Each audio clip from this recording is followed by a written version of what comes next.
क्या आप जानते हैं, रफी साहब ने एक ऐसा गाना गाया जो किसी फिल्म के लिए नहीं था। ये उनके दिल से निकली एक पिता की दुआ थी। बाबुल की दुआएं लेती जा, जा तुझको सुखी संसार मिले, जो उन्होंने अपनी बेटी की शादी से कुछ दिन पहले रिकॉर्ड की थी। अगर आप रफी साहब के फैन हैं तो इस वीडियो को लाइक जरूर करें। किस्सा कुछ यूं है, जब रफी साहब की बेटी की शादी तय हुई तो वो गीतकार हसरत जयपुरी के पास गए। रफी साहब ने कहा, मेरी बेटी के लिए एक विदाई गीत लिखिए। हसरत साहब मुस्कुराए और बोले, तुम्हारी बेटी क्या, मैं कुछ ऐसा लिखूंगा जो सारे देश की बेटियों के लिए होगा। रफी साहब ने हंसकर कहा, हाँ, पूरे देश की बेटियां भी तो हमारी ही बेटियां हैं। और इस तरह जन्म हुआ एक अमर नगमे का। मेरी बेटी मेरी नूर नज़र। ये गाना किसी फिल्म के लिए नहीं था, ना ही किसी कॉन्ट्रैक्ट की वजह से। ये सिर्फ एक पिता का अपनी बेटी के लिए तोहफा था, एक ऐसी दुआ जो रफी साहब ने अपने दिल की गहराइयों से गाया था। कोई भव्य ऑर्केस्ट्रा नहीं, कोई फिल्मी तामझाम नहीं, बस रफी साहब की आवाज, एक साधारण धुन और दिल से निकली दुआएं। 1950-70 के उस सुनहरे दौर में जब रफी साहब की आवाज हर गाने को जादू बना देती थी, ये गीत उन गानों से कुछ अलग था। इसमें सिनेमा का जादू नहीं, बल्कि एक पिता के दिल की सच्चाई थी। गीत के बोल कुछ यूं थे, मेरी बेटी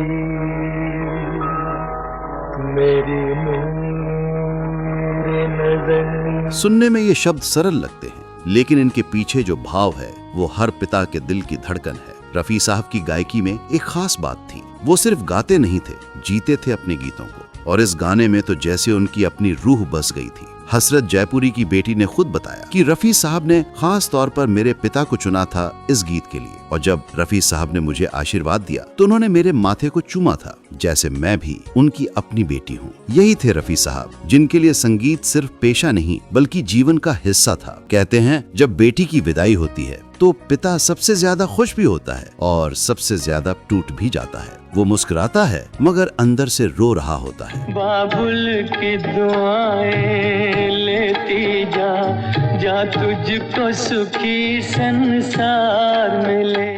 रफी साहब ने इस भावना को अपनी आवाज में ऐसा पिरोया कि ये गाना सिर्फ उनकी बेटी का नहीं रहा, ये हर भारतीय पिता की दुआ बन गया। और आज भी जब किसी शादी में बेटी विदा होती है तो कहीं न कहीं रफी साहब की ये दुआ गूंजती है। माँ के साये से चली बाप का दामन छूटा। एक पिता के दिल से निकली सच्ची दुआ बनकर। एक बेटी चाहे कितनी भी दूर चली जाए, पिता की दुआ हमेशा उसके सिरहाने ठहरी रहती है। मोहम्मद रफी साहब ने इस नगमे के जरिए हमें यही सिखाया कि पिता का प्यार कभी खत्म नहीं होता, वो बस दुआ बनकर उम्र भर साथ चलता है। तो दोस्तों, आप बताइए, क्या आपने कभी ऐसा गीत सुना है जिसने आपके दिल को छू लिया हो? कमेंट में जरूर बताइए कि रफी साहब का कौन सा गीत आपके दिल के सबसे करीब है। अगर ये कहानी आपके दिल तक पहुंची हो तो इस वीडियो को लाइक और शेयर करना न भूलें, क्योंकि अगली बार हम फिर लेकर आएंगे रफी साहब की आवाज में छिपी एक और दास्तान जो दिल से निकली थी और सीधे दिल तक पहुंची।